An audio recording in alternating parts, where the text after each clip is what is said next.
আমি সেকেন্ড পিকচারটা নিতেছি মানের ক্ষেত্রে, স্থানীয় মানের ক্ষেত্রে। সেটা হলো কি, দেখেন আমি একটু ডিটেলসলি আলোচনা করি আরেকবার। একক,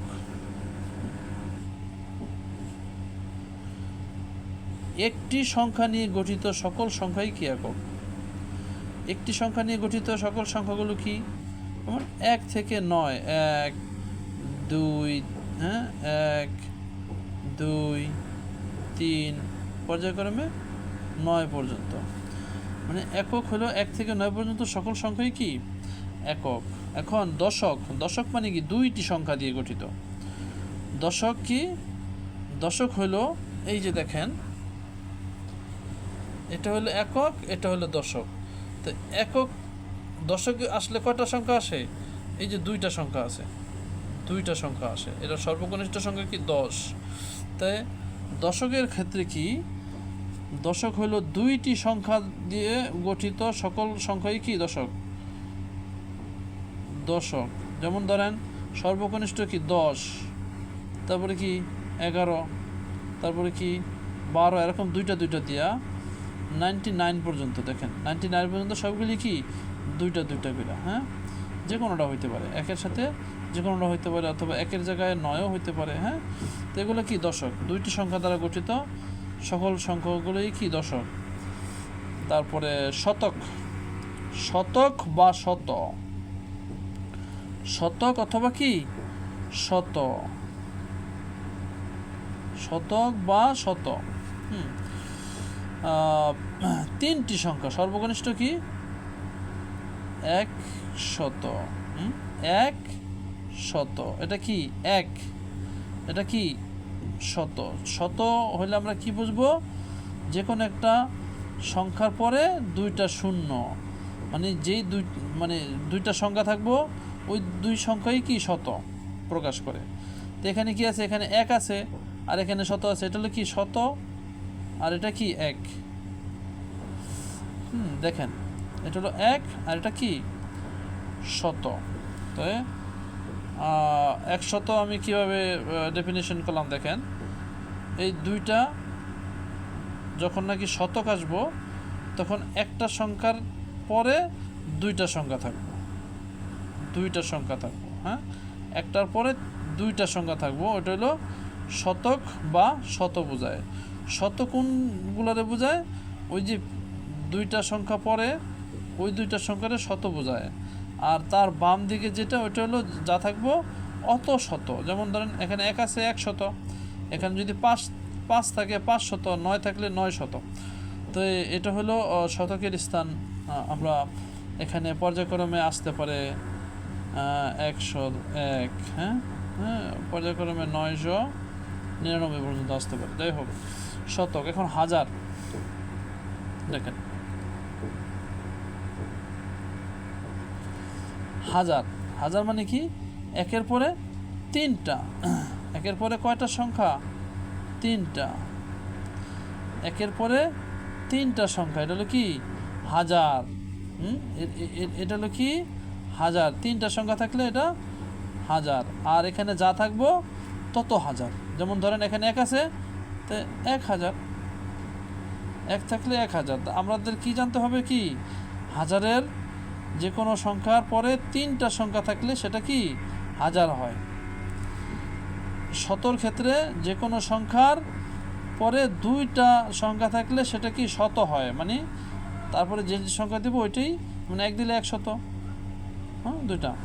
তারপর ওরকমই 10, এটা তো পুরোটাই একটা, এটা আপনাদেরকে জানতে হইব, শিখিয়ে দেবো বলাফেনদের। আর এককও ওইটাই একাই। আমি করার ক্ষেত্রে তখন যখন আপনি অঙ্ক থেকে যখন কথায় আমরা যাব না, তখন আরও ক্লিয়ারলি জিনিসটা বুঝে দেব। এখন যদি একটু বুঝতে সমস্যা হইতেছে, তো ওই জিনিসটা যখন আমরা অঙ্ক থেকে কথায় লিখবো অথবা কথায় থেকে অঙ্কে লিখবো, তখন টোটালি ক্লিয়ার হয়ে যাব। জাস্ট এখন একটু বেসিক ধারণা দেওয়া হইতেছে যে আসলে জিনিসটা কি। হাজার, হাজারের মধ্যে আমরা কি দেখব, যখন একটা সংখ্যার পরে তিনটা সংখ্যা যদি থাকে তখন ওটা হলো হাজার। যেমন এটা হাজারের শর্ত পূরণ করেছে, কি জন্য, এখানে তিনটা সংখ্যা আছে, হ্যাঁ, মানে যে কোনো একটা সংখ্যার পরে 3টা আছে, এই জন্য কি হাজারের সংখ্যাটা পূরণ হয়েছে এখানে। তো এখানে হাজারের কোনো মান নাই, হাজারের যেইগুলো আছে ওগুলো কি এখানে জাস্ট হাজার, কিন্তু এখানে 1 আছে, হ্যাঁ 1000। যাই হোক, এখন হাজার, তারপর অযুত। অযুত অযুত দেখেন, এই অযুত কিন্তু হাজারকে ছাড়া চলতে পারে না। অযুত কি হাজারকে ছাড়া চলতে পারে না, তাদের দুইজনের মধ্যে অনেক ঘনিষ্ঠ সম্পর্ক, এই জন্য দুজনে একসাথে মিলামিলা চলে, একজন আরেকজনকে ছাড়া চলতে পারে না। হাজার হয় অযুত নিজেও এই হাজারের নাম দিয়া চলে, হাজার তো হাজার আসই, এ অযুত কি করে হাজাতের নাম নিয়ে চলে। যদি জিজ্ঞাসা তোমার নাম কি, বলে আমার নাম হাজার। অযুতে কি বলে, আমার নাম হাজার। অযুতের জিগাইলে ও ভাই অযুত তোমার নাম কি, তোমার নাম তো অযুত দেখতেছি, না আমার নাম হাজার। কিভাবে দেখেন, আমরা জানি কি হাজারের পরে 3টা সংখ্যা থাকে, 3টা সংখ্যা থাকে। কটা? 3টা, 1টা 2টা 3টা। কিন্তু অযুতের ক্ষেত্রে 4টা থাকে, তারপরে একটা সংখ্যা থাকে, তারপরে একটা সংখ্যা থাকে। আমি কি বলছিলাম, দুজনে ভাই, এটা হলো হাজারের কোঠা আর এটা কি অযুতের কোঠা, এই দুইটা কি একসাথে হয়ে যায়, এই দুইটা কি মিলা যায়, আর একবারে সুপারগুলোর মতন আটা দিয়ে মিলা যায় একবারে। হ্যাঁ, কয় ভাই আমি তোর সারা বাঁচতে পারতাম না। এটা কি হাজারের কোঠা না, হাজারের, এটা হলো হাজারের কোঠা। কি জন্য হাজার বললাম, ওই যে তারপরে 3টা সংখ্যা আছে, যে কোনো সংখ্যার পরে 3টা সংখ্যা থাকলে কি সেটা হাজার। দেখুন হাজারে বলতেছে যে আমি একলা যাব না, আমি আমার নাম আমি অযুতের সাথে নিয়ে যাব। হাজার আর অযুত দুটোটা একাই, একজনই, যেই জায়গায় যান একই সংখ্যা প্রকাশ করবে। মানে এখানে এই হাজারের পরে কি আছে, 1 আছে, তো এই দুইটা মিলে কি বুঝাইছে 10। হ্যাঁ, এই দুইটা মিলে বুঝেছি কি 10, আর এই 3টা কি হাজার।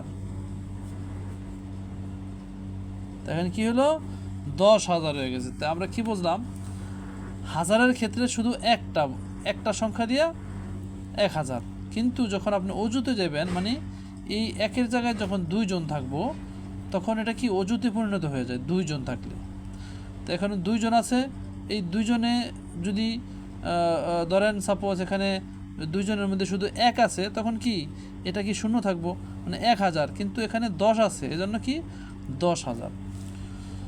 তো অযুত লক্ষর ক্ষেত্রেও একই, লক্ষ নিযুত, এই দুইজনও ভাই, এই দুইজন একজন আরেকজনের ছাড়া চলতে পারে না। নিযুত সবসময় লক্ষর নাম দিয়ে চলে।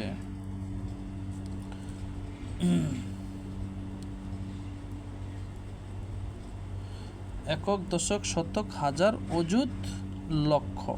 দেখেন কিভাবে, এই যে এটা হলো কত হইল 1 লক্ষ। লক্ষের পরে কয়টা সংখ্যা থাকে, 1 2 3 4 5টা। হ্যাঁ, যে কোনো সংখ্যার পরে যদি 5টা সংখ্যা থাকে তখন সেটা কি লক্ষ হয়। তো কয়টা সংখ্যা, 5টা, এই 5টা সংখ্যারই কি বলে লক্ষ। এখন যত আছে তত লক্ষ। তো এখানে কয়টা পেলাম, যে কোনো সংখ্যার পরে 3টা সংখ্যা পেলাম। এখানে কয়টা পেলাম, যে কোনো সংখ্যার পরে 4টা সংখ্যা পেলাম।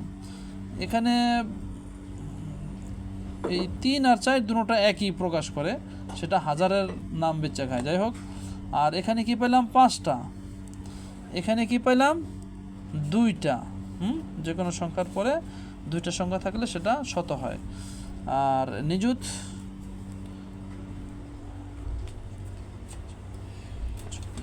দেখেন একক, দশক, শতক, হাজার, অযুত, লক্ষ, নিযুত। তো এই যে এখানে লক্ষের মধ্যে একটা কমা হবে, একক, দশক, শতক, হাজার, অযুত, লক্ষ। লক্ষের আগে এটা কি কমা হবে, নিযুত। কারণ কি এই লক্ষ আর নিযুত দুজনে ভাই ভাই, একজন আরেকজনের নাম দেয়া চলে, মানে নিযুত লক্ষের নাম দিয়ে চলে। এই দুইটার নাম কি?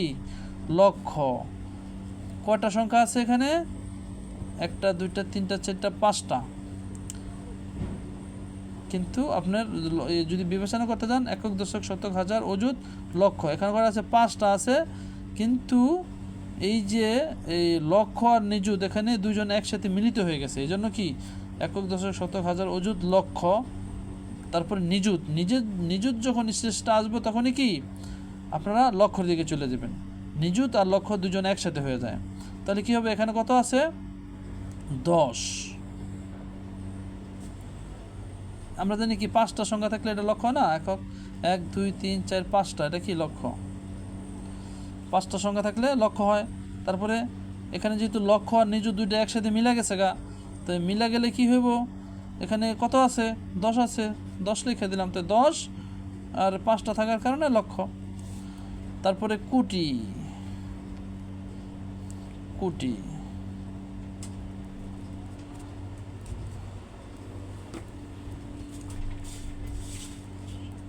দেখেন এখানে 7টা থাকবো। হ্যাঁ, কোটির মধ্যে 7টা, একক, দশক, শতক, হাজার, অযুত, লক্ষ, নিযুত, কোটি। তো কয়টা পেলাম? 1টা 2টা 3টা 4টা 5টা 6টা 7টা। 7টা সংখ্যা পেলাম। যে কোনো সংখ্যার পরে 7টা সংখ্যা থাকলে সেটা হলো কি? কোটি। যে কোনো সংখ্যার পরে 6টা থাকলে সেটা হবে কি? নিযুত। কিন্তু আমরা একটু দেখাই দিলাম, কারণ নিযুত লক্ষ ছাড়া চলতে পারে না, সেজন্য আপনারা বাচ্চাদেরকে ওইভাবেই শিখাইবেন। তো এখানে এই 6টা শেখানোর দরকার নাই। এই 5টা, 2টা 3টা 4টা 5টা 7টা এগুলোই শিখাইবেন। তো আশা করি বুঝতে পারছেন কীভাবে জিনিসগুলো একক, দশক, শতক, হাজার, অযুত, লক্ষ, নিযুত, কোটি এগুলারে আমি একটু বোঝানোর চেষ্টা করলাম।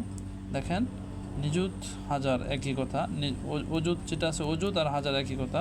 অযুত হাজারকে ছাড়া চলতে পারে না, হাজারের নাম বেচে খায়। তা যখন অযুতে আসবেন তখন হাজারই তাকে বলতে হবে। হ্যাঁ, জাস্ট অযুতের মধ্যে কত আছে ওইটাই তত, আর হাজার সেম লক্ষ আর নিযুত। লক্ষর নাম হবে জাস্ট নিযুত, নিযুতের মধ্যে কত আছে ওইটা লিখতে হবে। আর কয়টা আছে? 5টা আছে, সেজন্য কি এটা লক্ষ। 5টা যেহেতু লক্ষ, 10 লক্ষ।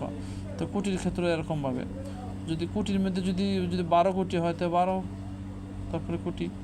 এখানে শুধু 1 আছে, এই জন্য 1 কোটি। যদি 12 হয় তাহলে 12 কোটি। আশা করি আপনারা এটা বুঝতে পারছেন।